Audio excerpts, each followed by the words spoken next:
voir ensemble aujourd'hui 3 habitudes des personnes qui sont riches. Première habitude, les riches font attention à leur argent. D'accord? Un cent est un cent.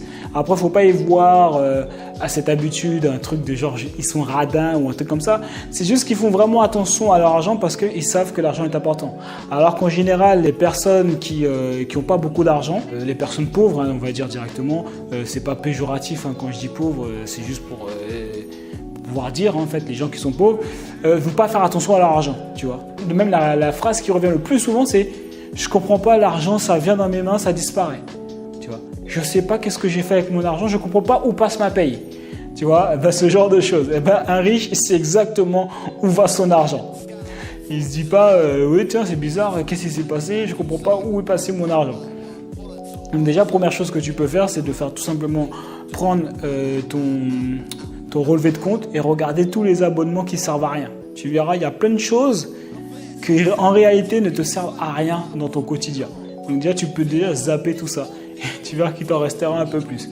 Donc, très important, ils font attention à leur argent.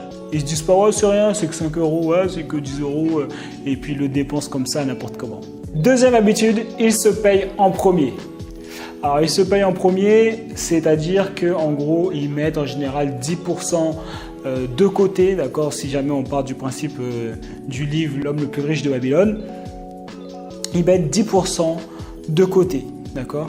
Après, quand on dit qu'ils mettent 10% de côté, ça ne veut pas dire qu'ils mettent 10% de côté pour pouvoir s'acheter des voitures. Se payer en premier, c'est pas genre ouais, je m'achète une voiture, je veux faire des voyages, je vais aller au restaurant, c'est pas ça se payer en premier. Quand jamais tu achètes ta voiture, tu ne te payes pas en premier, là tu payes le concessionnaire. Quand tu achètes ton voyage, tu payes l'agence de voyage. Quand tu payes le restaurant, bah, tu payes tout simplement le propriétaire du restaurant. Donc, c'est pas toi que tu payes quand tu fais ça. D'accord? Quand tu te payes en premier, c'est pour pouvoir après investir cet argent qui va après te rapporter de l'argent à toi. C'est pour ça qu'il faut toujours, en premier lieu, avant de payer tous les autres, ça veut dire tous les autres, la première personne que tu dois payer, c'est toi. Il ne faut pas que tu payes d'abord ton propriétaire, il ne faut pas que tu payes le concessionnaire, tout ce que tu veux. Tu te payes d'abord en premier. Évidemment, il faut payer les autres après. Mais au moins, quand tu te seras déjà payé en premier, tu vas te débrouiller pour trouver l'argent pour pouvoir payer tous les autres. Donc maintenant, on parle de 10%, mais il faut voir beaucoup plus. Parce que maintenant, à l'heure actuelle, l'homme plus riche de Babylone, à l'époque, ok, 10%, peut-être que c'était suffisant, mais avec l'inflation maintenant d'aujourd'hui, 10% c'est vraiment le minimum.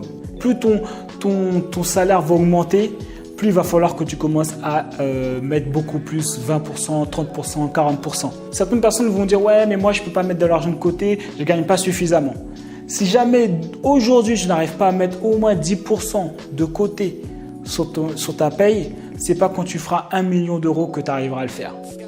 C'est des habitudes que l'on parle, tu vois, des habitudes. Donc, si jamais les habitudes, tu ne les prends pas quand tu as un petit salaire, c'est pas quand tu en auras un grand que tu vas conserver ces habitudes.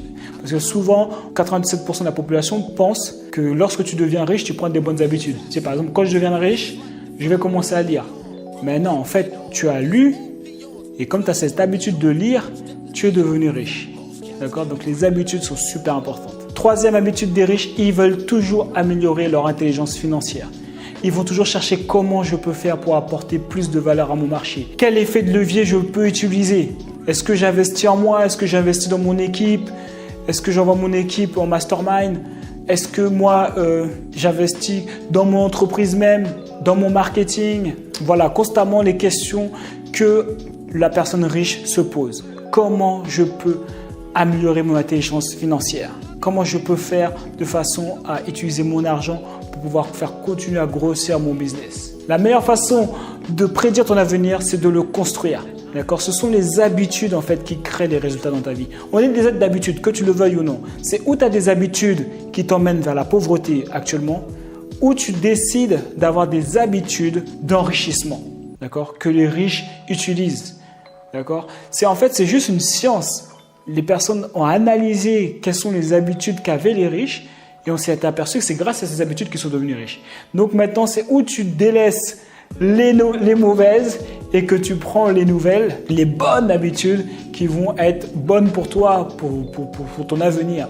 D'accord? Donc moi, j'ai décidé de délaisser toutes les mauvaises habitudes et de prendre des bonnes habitudes. Et que tu le veuilles ou non, tu es obligé de réussir, tu seras obligé de t'enrichir parce que ces habitudes, tu vois, c'est comme des maths, comme 2 plus 2 font 4. De la même manière que si tu ne prends pas ces bonnes habitudes, tu gardes les habitudes de la pauvreté, eh ben, tu seras pauvre toute ta vie. Ceci là, prends soin de toi et on reste déterminé.